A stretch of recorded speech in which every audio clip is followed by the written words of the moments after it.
एक बार एक बूढ़े दादाजी रोते हुए आए और हम तीसरी मंजिल पे हमारा कमरा था जहां हम कथा करने गए थे, वो वहां चढ़े जबकि उनसे चढ़ते नहीं बन रहा था, उनकी वो उम्र नहीं थी। और वो रोते हुए कहते हैं, बोले दीदी, मैंने कहा दादाजी आप इतना चढ़ के आए, इससे अच्छा हमको ही बुला लेते। बोले मुझे आपसे अकेले में बात करनी थी। क्या बात करनी, क्या हुआ? बोले आपके वहां कोई आश्रम है क्या जहां मैं रह सकता हूं? मैंने कहा ऐसा कोई आश्रम नहीं है हमारा, हम तो खुद रूम लेके रहते हैं, कभी श्री जी कृपा करेंगी तो बोले। मैंने कहा क्यों? पर आपका तो एक ही बेटा है, आपके पास तो अच्छी धन संपदा है। तो वो रोते हुए कहने लगे कि मेरी बहू मुझे मारती है। मैंने कहा आपका बेटा कुछ नहीं कहता, आपकी बहू मारती है। बोले वो बहू की ही बात मानता है, मेरी बात तो सुनता भी नहीं।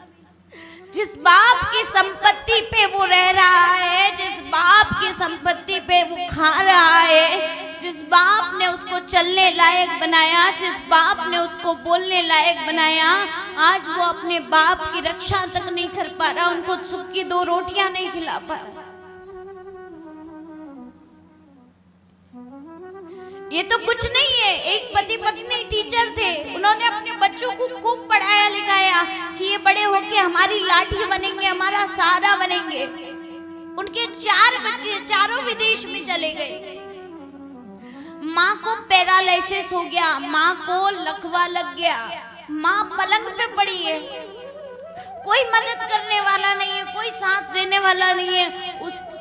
उसके पति ने, उनके पिता ने फोन लगाया, बेटा तुम्हारी माँ को लकवा लग गया है, पैरालिसिस हो गया है, तुम आ जाओ, उसको तुम्हारी जरूरत है।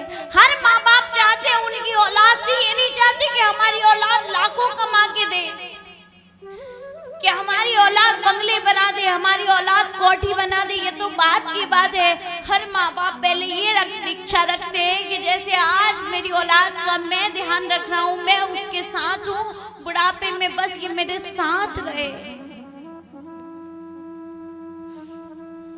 फोन लगाया तो उस बुजुर्ग को उनकी औलादें कहती है, बोले हम पिताजी हमको परेशान मत कीजिए, हम हर महीने आपके पास पैसा भेजते हैं ना।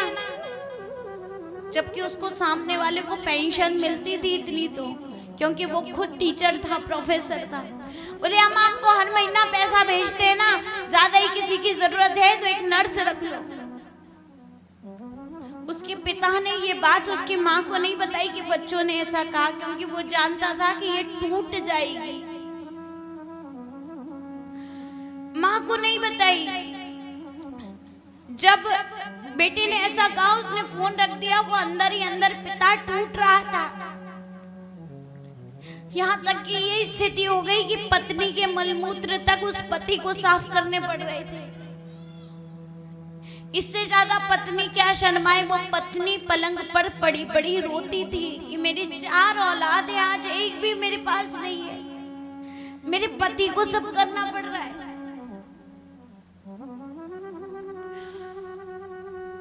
दूसरी बार माँ और ज्यादा बीमार हुई। पिता ने फोन लगाया, बेटा अब तो मेरी भी तबीयत ठीक नहीं रहती, अब तो आ जाओ। बोले पिताजी बार बार फोन लगा के परेशान मत करो, हमारे काम चल रहे हैं।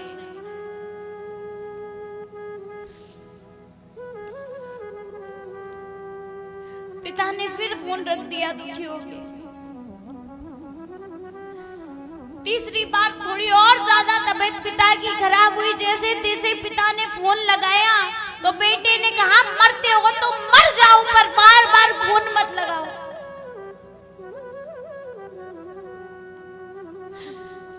ये सुनकर उस पिता को इतना धक्का लगा कि जिस औलाद को आज हमने इस लायक बनाया, पढ़ा लिखा कर उनके हर शौक पूरे किए, उनको विदेश भेजा ताकि वो अपना फ्यूचर बना सके, आज वो औलाद कह रही है मरते हो तो मर जाओ, पर बार बार हमको फोन मत लगाओ, बार बार हमको परेशान मत करो। और एक सच्ची बात है, दुनिया में हर व्यक्ति आपसे मतलब से जुड़ता है, केवल माँ बाप ऐसे हैं जो बिना मतलब के आपके लिए सब कुछ करते हैं। जब औलाद बोलना नहीं जानती तो वो बोलना सिखाते हैं, जब खाना नहीं जानती तो वो हाथों से खिलाते हैं। वो औलाद बड़े होके माँ बाप को सुख की 2 रोटियां नहीं दे सकती। धिक्कार है ऐसी औलादों पे। अरे घर की माँ अगर फटी हुई साड़ी में बैठी है तो उस भगवती को आप चुनरी भी चढ़ा रहे हो तो वो चुनरी कोई काम की नहीं है।